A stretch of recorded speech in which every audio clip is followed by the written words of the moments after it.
Hello students, let us study Standard 8 Chemistry, Chapter number 8, Water. Water covers about 71% of the Earth's surface. Water is found both in combined as well as free state. Rainwater is the natural source of water. The different sources of water is river water, lakes, rainfall, glaciers, etc. Some amount of water from the different sources they seeps underground and they are collected above the non-porous rocks to form the groundwater, which include springs and the wells. Water is the only substance that exists in all the three states: solid, liquid and gas. Solid in the form of ice, liquid, water, and gas in the form of water vapor. Water can dissolve many substances than any other liquid. Thus, water is called the universal solvent. Natural water, it may contain dissolved salt, minerals. Water can dissolve almost all nitrate salts and most chloride salt. Now when we talk of different liquids such as alcohol, vinegar, etc., they can dissolve in water and thus they are called miscible liquid. So the liquids that can dissolve in water are called miscible liquid. Can you see the example? Alcohol, vinegar. Now when we come to immiscible liquids are those that do not get dissolved in water. Example, vegetable oil, petrol, kerosene. This all does not get dissolved in water and thus they are called immiscible liquid. Water can dissolve different gases such as oxygen and carbon dioxide in it. You drink different types of cold drink, or the carbonated drink. What does it contain? It contains carbon dioxide dissolved under high pressure. When carbon dioxide gas is dissolved in water under high pressure, along with the addition of sugar and different kind of flavors, we get that cold drink. So when you open the cold drink bottle, the gas comes out with the fizz. What is that gas? Carbon dioxide gas. It comes out, it escapes out with fizz.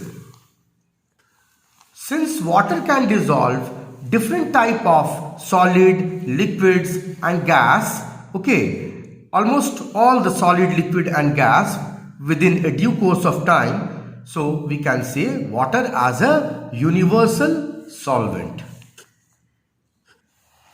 Now let us learn about solution, suspension and colloids one by one. So what is a solution? The solution is a homogeneous mixture of solute and a solvent. We can say solution is a homogeneous mixture of two or more chemically non-reacting substances. For example, when I dissolve sugar in water, sugar is a solute, water is a solvent. So when I dissolve sugar in that solvent, that is water here, the homogeneous mixture which is formed, it is called a solution. The particles of the solute in a solution, they are very small and they cannot be seen with our naked eyes. They are not even visible under a very powerful microscope.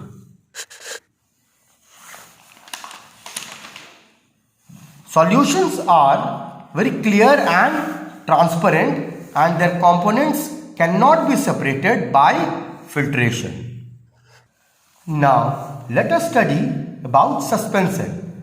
A suspension is a heterogeneous mixture in which the solid particles are suspended. They do not get dissolved. Okay, the particles of the suspension, that means the solute particles, they are bigger than those of solution. Okay, the particles of the suspension, they settle down when they are left undisturbed. For example, when I dissolve chalk powder in water, okay, so no matter how much you stir, okay, the particles, okay, they won't get dissolved, but they will remain suspended, okay, and they settle down when they are left undisturbed. The particles of the suspension, okay, they do not pass through the filter paper, but when they are they undergo the process of filtration, okay, they remain as a residue on the filter paper. Now let us read about colloid. What is a colloid? Colloid is a heterogeneous mixture, heterogeneous solution in which the solute particles are larger than those of solution, okay, and smaller than those of suspension, in which the size of the solute particles, they are larger than those of solution and smaller than those of suspension. Example, toothpaste, ink, milk, okay, these are the example of colloids. The particles of colloids, they are not visible to the naked eye, but they are visible under the powerful microscope.